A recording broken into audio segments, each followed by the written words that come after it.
Final update, at a family meeting, Mom said, "Your sister just bought an expensive apartment. You can't do it." So I smiled and replied, "I did it 2 years ago, none of you ever asked." They demanded a housewarming party, and I answered. They exchanged uncomfortable glances. "That's different," Mom said. "Melissa needed more attention. She was more sensitive. And now she needs more money, and suddenly I'm family again?" I shook my head.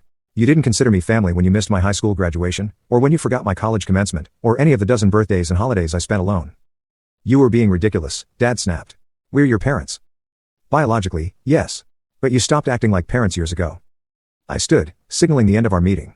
"I have work to do." Mom's expression hardened. "If you turn your back on us now, you'll regret it. Family is all you have in the end." "I have friends who've been more family to me than you ever were." I pressed the intercom. "Nancy, please show my visitors out." As they left, Dad turned back. "You were making a terrible mistake, Donna. This isn't over." The door closed behind them, and I sank back into my chair, emotions swirling. Part of me wanted to cry, but a stronger part felt relieved, like I'd finally excised something toxic from my life. I threw myself into work over the next few weeks, extending my hours and taking on additional projects. If my colleagues noticed any change in my behavior, they were professional enough not to mention it.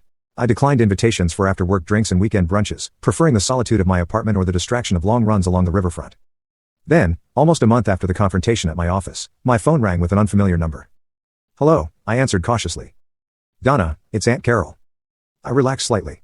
Aunt Carol had always been the least judgmental of my relatives, though we'd never been particularly close. "Hey, Aunt Carol. What's up?" "I thought you should know what's happening," she said, her voice lowered as if she were afraid of being overheard. "Your parents are telling everyone that you're a terrible person. They're saying you refused to help your sister, even though you're swimming in money. And now they're struggling to make her mortgage payments." I laughed dryly. "Let me guess. Mom's taken extra shifts, and Dad's working weekends?" "Exactly. How did you know?" "Because that's the narrative they want, poor, hardworking parents sacrificing everything for their struggling daughter, while the selfish wealthy one refuses to help." Aunt Carol hesitated. "So, is it true about not helping them?" "Yes, it's true. I'm not paying my sister's mortgage." "Can I ask why?" I sighed, pacing my living room. "Aunt Carol, do you remember my high school graduation?" "Of course. You were valedictorian. Your speech was lovely." "My parents weren't there.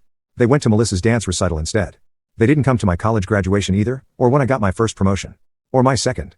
They didn't even know I'd been made financial director until I told them at that dinner." I paused, my throat tight.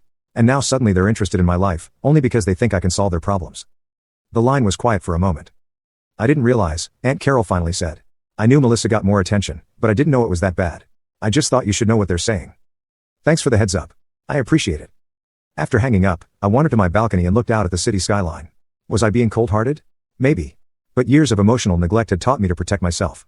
My parents had made their choice long ago, repeatedly choosing Melissa over me. Now they could live with the consequences.